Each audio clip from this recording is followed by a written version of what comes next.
Kemudian kata-kata Rizik Syihab yang meresahkan lagi yaitu diantaranya yang sama, yaitu maling teriak maling, yang pada akhir-akhir kemarin itu ya menghembuskan isu adanya pasukan berani mati Jokowi.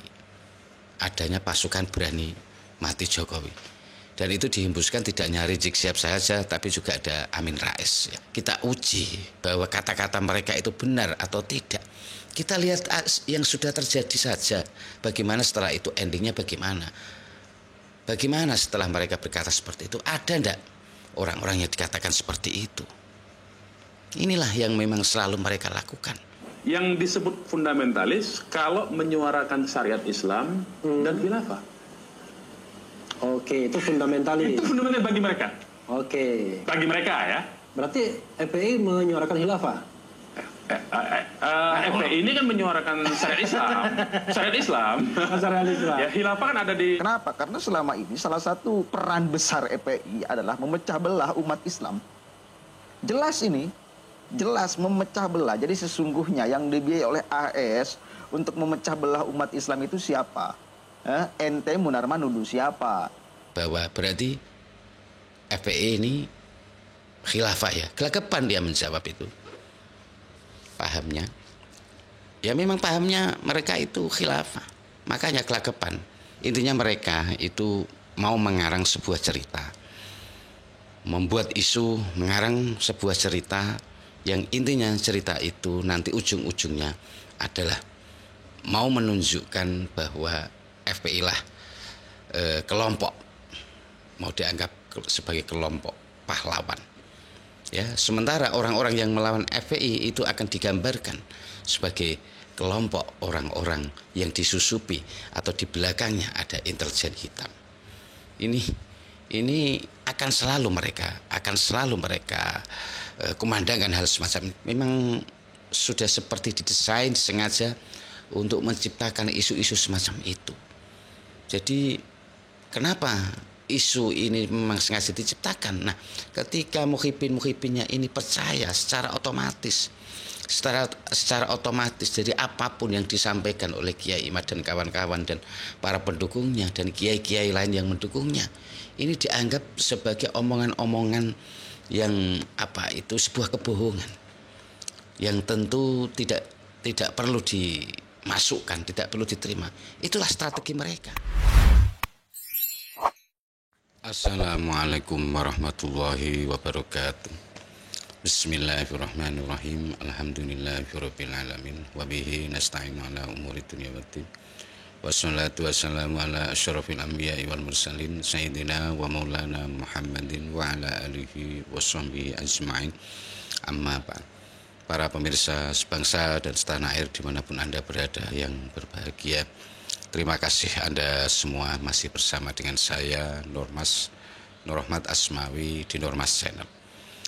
Pada kesempatan yang berbahagia ini saya akan membahas tentang fenomena strategi yang dilakukan oleh Rizik Syihab, yaitu strategi maling teriak maling, yang tentu strategi ini sangat meresahkan, sangat mengkhawatirkan. Kenapa ini sangat meresahkan dan mengkhawatirkan? Karena ini bisa membuat umat ini seperti diadu domba.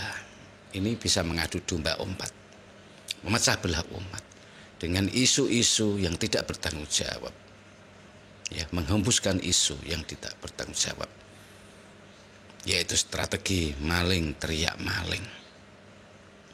Maling teriak maling. Kenapa saya katakan demikian? Ini adalah sebuah strategi. Kita bisa melihat indikasi dari awal yang sudah dilakukan, baik itu secara umum dari Ba'alawi dan khususnya yang dilakukan oleh Rizik Syihab, yang sudah tampak jelas sekali di hadapan kita bagaimana dari Ba'alawi ini, dari Rizik Syihab ini mengatakan seperti bahwa HBF itu difitnah, dicaci maki dan sebagainya. Padahal kita sudah lihat sendiri siapa sebenarnya yang selama ini suka memfitnah, mencaci maki. Kata-kata memfitnah itu aja sudah menjadi fitnah tersendiri. memfitnah orang, yang katanya ada orang yang memfitnah dia. Ini sudah pemutarbalikan fakta. Dan kita juga pernah dengar juga dari Ba'alawi yang disampaikan oleh dari pihak Robitoh ya. Kalau kita dengar di Nabawi TV itu dengan kata-kata bahwa habaib dalam operasi hitam, dalam operasi intelijen hitam.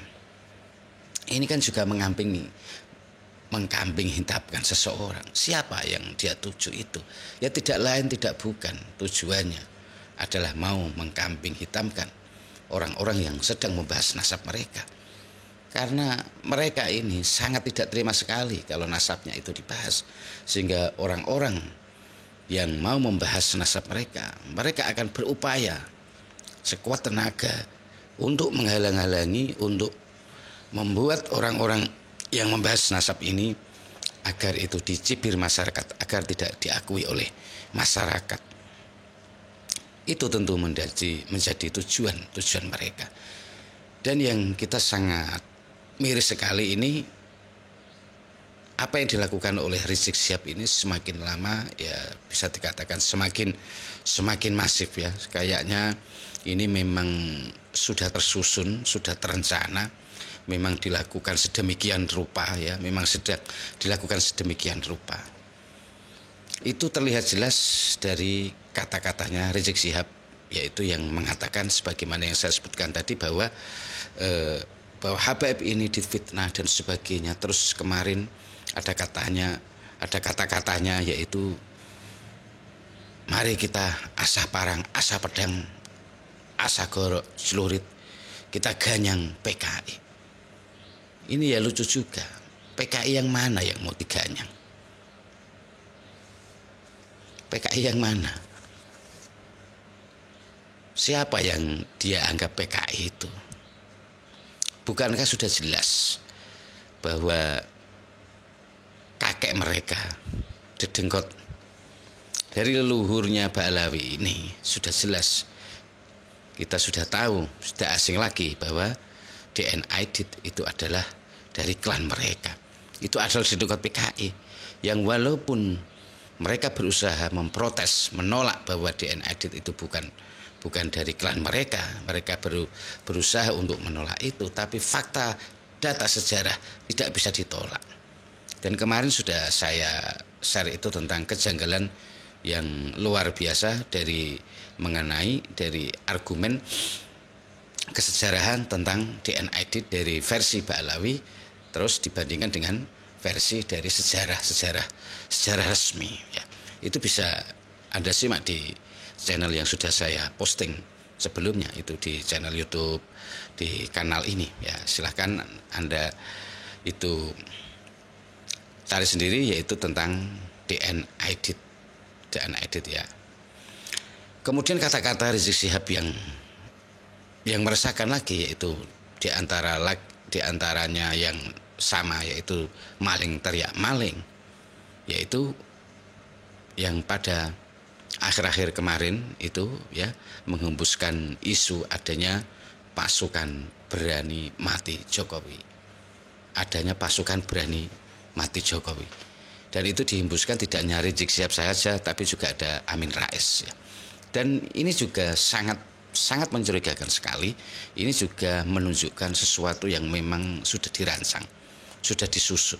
Kita bisa melihat faktanya bagaimana ketika si Rizik Syihab ini berteriak-teriak, Amin Rais juga mengatakan bahwa ada pasukan berani mati dari Jokowi ini yang akan mengadakan demo.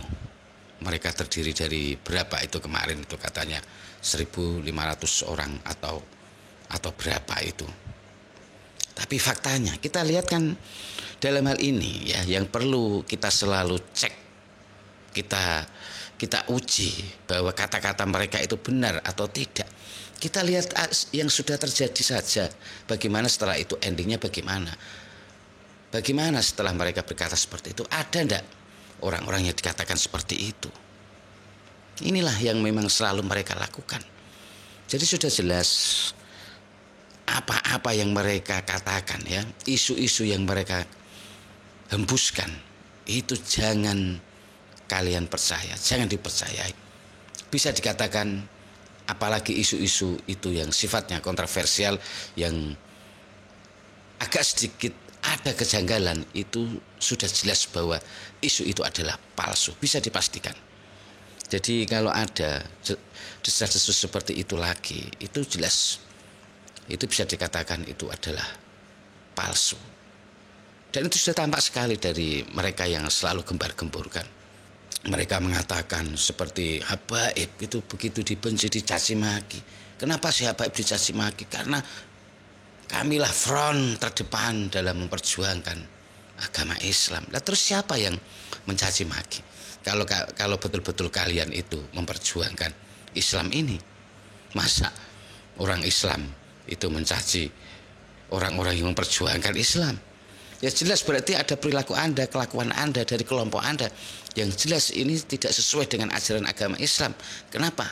Kenapa banyak orang yang mencibir kalian, menolak kalian,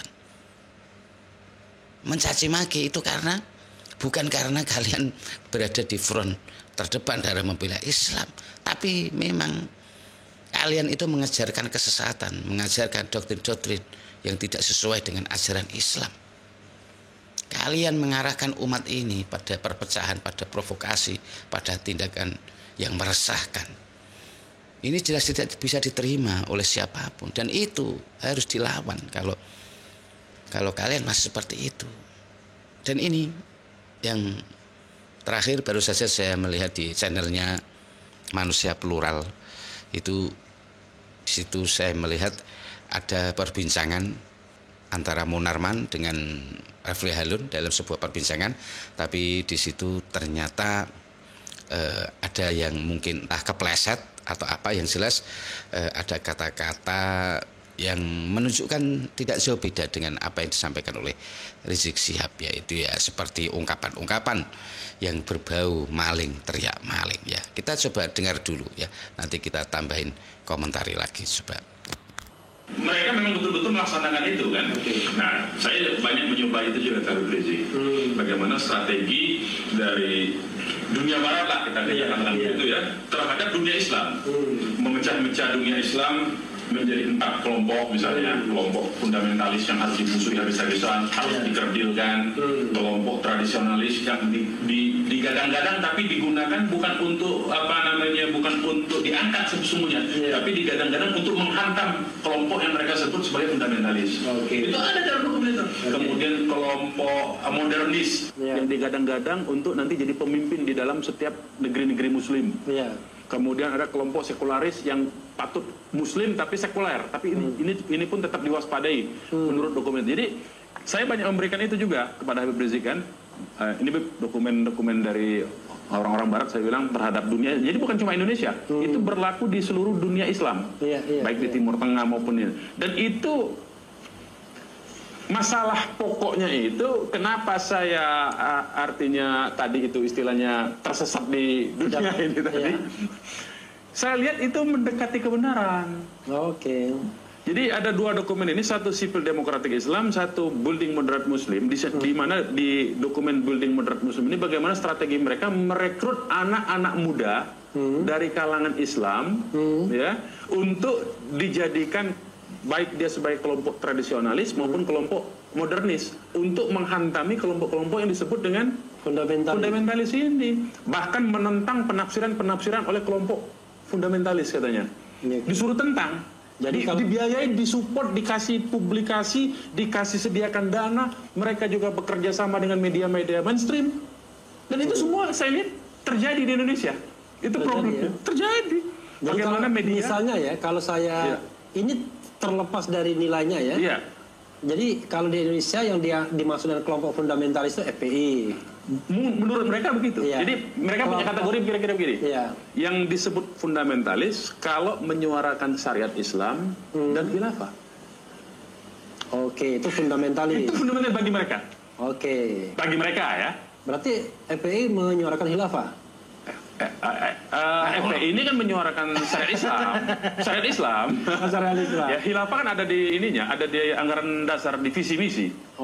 Kan itu yang diributkan oleh kelompok-kelompok yang nanti saya disebut itu sampai tadi. pada bagian itu ya, bagian politik FPI. Itu perlu penjelasan ini tuh. Perlu penjelasan itu dan tidak boleh terpleset. Tidak boleh terpleset. Otherwise susah nanti ya. Iya. Oke. Lalu setelah keluar dari penjara gimana? Tapi sebelum itu, kok bisa jadi Panglima Laskar Islam itu kan orang luar masih? Panglima Laskar Islam. Oke, Munarman barusan ngomong tentang dokumen ya dari AS katanya. Ini bahkan membagi-bagi kelompok Islam menjadi 4 macam, 4 bagian. Ya, FPI salah satu yang kemudian katanya dibenci oleh AS karena menyuarakan ingin mendirikan khilafah atau syariat Islam. Itu kata kunci ya, itu kata kunci. Bahwa kemudian benar apa tidaknya AS merancang untuk kemudian supaya umat Islam terpecah, ya wallahu alam. Tapi kalaupun benar, saya kira justru FPI adalah bagian dari strategi AS. Kalau memang itu adalah AS yang menginginkan untuk memecah belah umat Islam. Kenapa? Karena selama ini salah satu peran besar FPI adalah memecah belah umat Islam. Jelas ini, jelas memecah belah. Jadi sesungguhnya yang dibiayai oleh AS untuk memecah belah umat Islam itu siapa? Ente Munarman nuduh siapa? Atau sesungguhnya memang ente yang sudah mendapatkan kocoran dana, lalu Anda kemudian tuduhkan kepada orang lain. Tugas kalian memecah belah umat Islam, lalu Anda tuduhkan kepada orang lain seolah orang lain yang kemudian memecah belah umat Islam. Padahal faktanya praktek di lapangan. Coba kita cek siapa yang memecah belah umat Islam. Siapa? Kalau urusan khilafah, kalau urusan kemudian syariat Islam, saya kira nggak perlu ada kemudian suruhan dari AS, nggak perlu itu kemudian ada gelontor dana dari AS. Kita punya pikiran kok. Kita juga ngaji, kita belajar agama. Dan para pendiri bangsa ini, panding bader kita, bahkan ulama-ulama sepuh, pendiri NU, pendiri Muhammadiyah, apakah itu bagian daripada rancangan AS? Kenapa beliau-beliau mereka tidak menjadikan syariat agama sebagai basis bernegara? Kenapa? Karena bukan itu konteksnya, bukan karena ada strategi AS. Literatur agama pun, masa kita mau menuduh bahwa Hadratus Syekh Kiai Haji Hasyim Asy'ari itu bagian daripada skenario barat? Masa kemudian mau nuduh bahwa Kiai Haji Ahmad Dahlan pun bagian daripada skenario barat untuk tidak menghendaki Indonesia berdasarkan syariat Islam? Sudah jelas semua. Intinya dari yang dilakukan dari kalangan Rizik Syihab, yaitu Rizik Syihab bersama kroni-kroninya, yaitu salah satunya adalah Munarman atau siapapun itu, intinya mereka itu mau mengarang sebuah cerita, membuat isu, mengarang sebuah cerita yang intinya cerita itu nanti ujung-ujungnya adalah mau menunjukkan bahwa FPI lah kelompok, mau dianggap sebagai kelompok pahlawan. Ya, sementara orang-orang yang melawan FPI itu akan digambarkan sebagai kelompok orang-orang yang disusupi atau di belakangnya ada intelijen hitam. Ini akan selalu mereka kumandangkan hal semacam ini. Jadi di sini saya mau mengajak para pemirsa semua untuk mewaspadai kata-kata mereka. Intinya dari kelompok mereka. Semuanya kita waspadai. Karena yang ada adalah memutarbalikkan fakta, memecah belah umat. Itu tujuan mereka. Untuk menggembosi orang-orang yang melawan mereka. Intinya itu. Jadi tidak ada strategi yang lebih jitu untuk mengalahkan sebuah kekuatan besar, kelompok umat Islam terbesar, yaitu warga Nahdliyin. Tidak ada cara yang lebih jitu kecuali dengan cara memecah belah, mengadu domba. Itu cara yang paling efektif. Jadi inilah yang akan selalu mereka suarakan, akan selalu mereka gembar-gemborkan, yaitu dengan cara memutarbalikkan fakta. Maling teriak maling. Sudah jelas-jelas tidak ada orang NU itu jelas adalah orang-orang yang menolak dengan tegas, dengan keras terhadap PKI. Jadi sangat tidak mungkin sekali ketika ada orang-orang NU itu kok sampai membela PKI. Itu tidak mungkin. Dan itu mereka sengaja lakukan. Kita ganyang PKI seakan-akan orang-orang yang melawan mereka dari kalangan FPI, yaitu yang terbesar adalah yang melawan mereka adalah dari kalangan warga Nahdliyin. Itu biar dianggap sebagai PKI. Ini kan sudah jelas maling teriak maling, PKI tapi teriak PKI. Sebenarnya orang-orang kayak Rizik Syihab dan kawan-kawannya inilah yang patut dicurigai. Mereka ini memakai tipu daya cara-cara yang dilakukan oleh PKI. Kenapa mereka melakukan strategi ini? Ya memang untuk biar masih mendapatkan massa, masih dianggap, biar orang-orang muhibin-muhibinnya itu masih ada kefanatikan kepada mereka. Biar mereka dianggap sebagai apa? Seorang pahlawan. Biar FPI ini dianggap sebagai front terdepan dalam memperjuangkan agama Islam. Itu yang ingin mereka selalu ciptakan.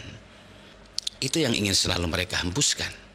Dengan mengarang cerita seperti ada pasukan berani mati Pak Jokowi. Terus kemudian bila nanti ada, kalau mereka tidak macam-macam kita biarkan saja. Tapi kalau mereka macam-macam kita ganyang. Wah, seakan-akan Rizik Syihab dan pasukannya FPI itu ada seakan-akan seorang pahlawan yang akan mengamankan negara ini. Wah, hebat betul. Hebat betul. Itu hanya orang-orang dungu yang percaya dengan omongan kalian. Orang-orang yang masih fanatik buta yang percaya dengan omongan kalian. Seperti omongan-omongan sampah dari Munarman ini yang mengarang cerita ada Amerika di belakang itu semua. Itu adalah omongan-omongan sampah yang tidak berdasar. Tidak bisa dikonfirmasi. Ngomong seenaknya. Di situ sudah tampak jelas ketika mengatakan seperti bahwa berarti FPI ini khilafah ya. Gelagapan dia menjawab itu. Pahamnya. Ya memang pahamnya mereka itu khilafah. Makanya gelagapan dia mau menjawab dengan tegas dan jelas. Tidak berani dia menjawabnya. Ini juga tidak jauh beda dengan kata-kata dari Kiai Haji Miftahul Akhyar. Tidak jauh beda. Ada jeragan-jeragan, ada jenderal-jenderal di belakang orang-orang yang membahas nasab para habaib ini. Ya seperti itu. Ini memang sengaja. Kalau kita mau mengecek ya, mau memahami, memang sudah seperti didesain sengaja untuk menciptakan isu-isu semacam itu. Jadi kenapa isu ini memang sengaja diciptakan? Nah, ketika muhibin-muhibinnya ini percaya secara otomatis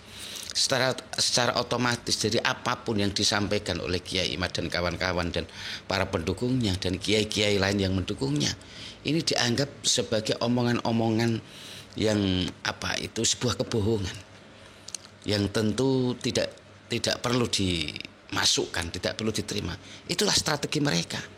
Dan ketika omongan-omongan Kiai Imad dan kawan-kawan itu sudah tidak digubris, sudah tidak diakui karena dianggap ada intelijen hitam, ada ini dan itu. Nah, jadi ketika Kiai Imad omongannya itu juga meragukan nasab para habaib, itu juga tidak diterima, berarti omongannya bohong. Itulah rencana jahat yang diciptakan oleh mereka biar umat ini tidak percaya orang-orang yang sedang mencerahkan umat, orang-orang yang sedang menggembar-gemborkan kebenaran, yaitu sebagaimana yang dilakukan oleh Kiai Imad dan kawan-kawan. Ya, hanya satu kata untuk kita, waspadalah dan waspadalah, agar kita tidak mudah terkelabui, diperdaya oleh ucapan-ucapan orang-orang yang hanya tujuannya untuk meresahkan umat, memecah belah umat, membuat umat menjadi emosi, tidak terkendali dan sebagainya. Saya kira cukup sekian dari apa yang saya sampaikan. Dari apa yang saya sampaikan, mohon maaf atas segala kesalahan dan kekurangan. Wabillahi taufiq wal hidayah. Wassalamualaikum warahmatullahi wabarakatuh.